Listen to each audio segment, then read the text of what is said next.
and I was done. So about 5 years, I ran the food truck and events and all that sort of thing. And you're right, it becomes who you are. I mean, that's what people associate Patrick as from Boca, right? Like here in Austin, like that's how I'm associated. So yes, man, it absolutely pains me because I agree with protesting, but I don't agree with burning down somebody's business. It's like, I'm just here trying to run a business. Why are you burning down my business? And this whole property, it's just property argument. I don't agree with that either. And yeah, you're right, man. It becomes people's identities and you lose people in the movement when you start to stray off and fringe like that. You're right, because it stops to become about that movement. And now, you know, you're just creating more problems. I thought we were looking for solutions. I just don't see how creating more problems is going to get us there. And then people start dying, right? That is the ultimate loss there. There's no coming back from that.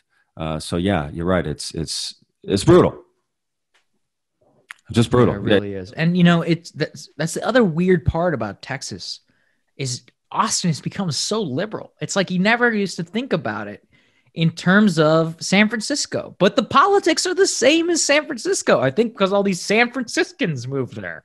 And, you know, you're looking at some of the policy and like the mayor and the way this all, and look, I don't live there and I'm not going to purport to speak on behalf. Full disclosure, I am a liberal, but it pains me to see what's happening, right? Either way, like I'm American first and a Texan. Really, I'm a Texan first. I'm American second. But so it does me. It does pain me to see my side doing these things, and obviously, I'm losing sight of what some of these policies are, and that I'm getting behind. Is it, you know what I mean? Like these movements, things start to become political. Of course, yeah, right.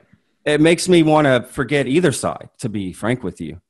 That's what I try so hard on my show to break things down about what's happening here to explain, be like, what does this mean for you? Because what DC excels at is miring everything in bullshit so that people just tune out. Because if you tune out, then you're not going to understand that somebody took a vote to make sure you don't have more money. You're right. That's what people that's what people need to know. Who are the people who are actively opposed right now to making sure that you and anybody you know else in the business community doesn't get more relief, even though the government is the one who forced you to shut down? Here's the thing, too. And I know this gets really hot, and in Texas in particular, I know this, about this whole shutdown, lockdown thing. Yeah. Look, right now, Governor Abbott actually has a 30-something% approval rating. And I think the reason is not because of the lockdown stuff. It's because he and many of the other Republicans, they did not try to force the federal government to remunerate businesses who they forced to close. Exactly. And then it turned into this whole like, you got to reopen thing. Okay, you were a business owner, you're a restaurant owner or in the food service industry. Can you run a business on 25% capacity? No. The restaurants in this country barely break even at 100% capacity. Exactly. Yeah. Exactly. And I feel like I'm a crazy person because I live here and I have to interact with these people. And then the only fun part about living in DC is that in a way it's kind of fun because I get to confront them with their own talking points.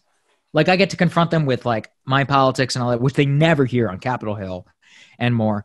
And it's funny. I was just talking to a Republican guy today and I asked him, I said, look, he's one of these super anti-lockdown, reopen the economy stuff. And again, I accepted a legitimate position. I just said, hey, look, how do you explain that every Republican governor in the country who pursued what you said has an incredibly low approval rating?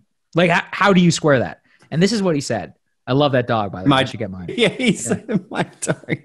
I was like, how do you square that? And he's like, well, actually, it's conservative voters who are upset that they locked it down in the first place. I was like, there's no evidence for that. Zero. There's not a single piece of evidence that supports what you're saying. And I think it's so important. I mean, look, Texas is such an amazing place. I really think it will become the center of power in America. I love that.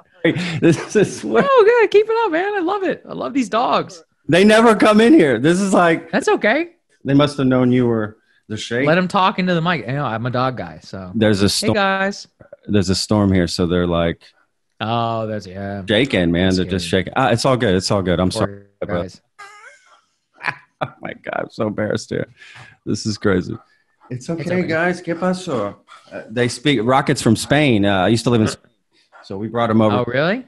So yeah, they only understand Spanish commands. My wife's from Spain.